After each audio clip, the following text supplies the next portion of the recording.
मित्रों, पुनः एक बार फिर से स्वागत है अपने इस YouTube चैनल सशक्त वॉइस में। बंधुओं, जाने इस वीडियो के माध्यम से कि दानवीर कर्ण की मृत्यु के समय भगवान परशुराम क्यों आए थे। दोस्तों, जैसा कि हम सभी जानते ही हैं कि कुंती पुत्र कर्ण का पालन पोषण एक रथ चालक के घर हुआ था, जिसके कारण उन्हें सूदपुत्र भी कहा जाता था। ऐसा कहा जाता है कि अंगराज कर्ण को सीधे तौर पर पराजित करना किसी भी योद्धा के बस की बात नहीं थी। उनकी वीरता को देखते हुए दुर्योधन ने उन्हें अंग देश का राज सिंहासन दे दिया था और जरासंध को हराने के बाद कर्ण को चंपा नगरी का राजा भी बना दिया। अगर वास्तविकता की बात की जाए तो दानवीर कर्ण का जीवन किसी तपस्या से कम नहीं था। अपने जीवन काल में उन्हें हर जगह अपमान ही सहना पड़ा।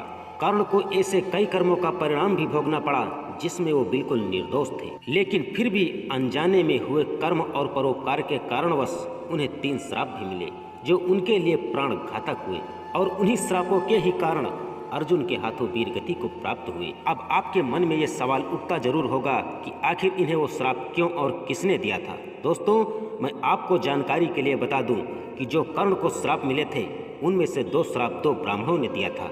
ये दोनों श्राप उन्हें अनजाने में बाण चलाने से मिले थे। इसके अलावा एक और श्राप जो भगवान परशुराम ने दिया था। अब सवाल ये उठता है कि भगवान परशुराम ने उन्हें श्राप क्यों दिया था। दोस्तों, कर्ण को श्राप परशुराम ने क्यों दिया, इसका उत्तर महाभारत की एक कथा में मिलता है। कर्ण जब धनुर्विद्या सीखने के लिए गुरु द्रोणाचार्य के पास पहुंचे तो द्रोणाचार्य ने उन्हें सूदपुत्र होने की वजह से शिक्षा देने से मना कर दिया। कर्ण इस बात से निराश होकर भगवान परशुराम के पास पहुंचे।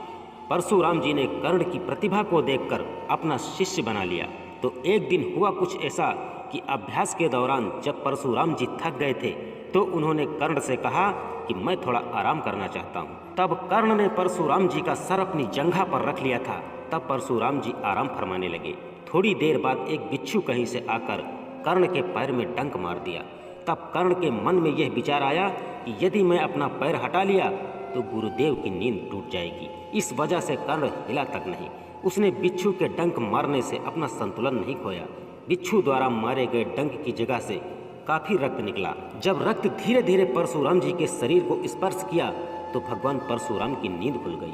परशुराम जी यह नजारा देखकर क्रोधित हो उठे। आंखों में क्रोध की ज्वाला भरकर कहने लगे कि इतनी सहनशीलता किसी क्षत्रिय में हो ही नहीं सकती। तूने मुझसे झूठ बोलकर ज्ञान प्राप्त किया है, इसलिए मैं तुम्हें श्राप देता हूँ कि जब भी तुम्हें मेरे द्वारा दी हुई विद्या की जरूरत होगी उस समय वो काम नहीं आएगी।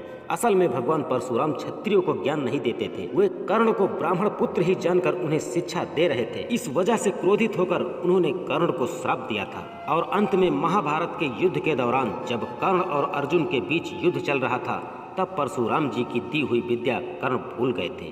अब कर्ण की मृत्यु के बाद परशुराम जी क्यों आए थे। दोस्तों, महाभारत की रणभूमि में जब कर्ण अपनी अंतिम सांसें ले रहे थे तब भगवान परशुराम ने उनके पास आए और कहने लगे कि इसी दिन के लिए तो मैंने तुम्हें श्राप दिया था कर्ण। हे पुत्र, इस युद्ध में विजय होने से तुम्हें कुछ नहीं मिलेगा। यदि वासुदेव के होते हुए भी तुम विजय हो गए तब भी कंगाल हो जाओगे। इसलिए हे दानवीर कर्ण, विजय पर सिर्फ पांडवों का ही अधिकार बनता है और तुम तो लेने के लिए नहीं बल्कि देने के लिए प्रसिद्ध हो। अपने भाग्य से संधि कर लो वत्स। अभिमन्यु की हत्या जैसे कामों में तुम भाग लेकर दुर्योधन के ऋण से मुक्त हो चुके हो। हे पुत्र, तुम मेरे आशीर्वाद से चाहे मृत्यु लोक हो या फिर स्वर्ग लोक, जब भी वीरों की सभा में तुम्हारा नाम लिया जाएगा तो सब वीर खड़े होकर तुम्हारे नाम की जय जयकार करेंगे। दोस्तों, ये थी भगवान परशुराम के द्वारा कर्ण को मिलने वाले श्राप की कथा। दोस्तों, आशा करता हूँ कि इस वीडियो से आपको सीखने को बहुत कुछ मिला होगा, और यदि इस वीडियो से कुछ सीख मिली हो तो हमें कमेंट करके अवश्य बताएं। धन्यवाद।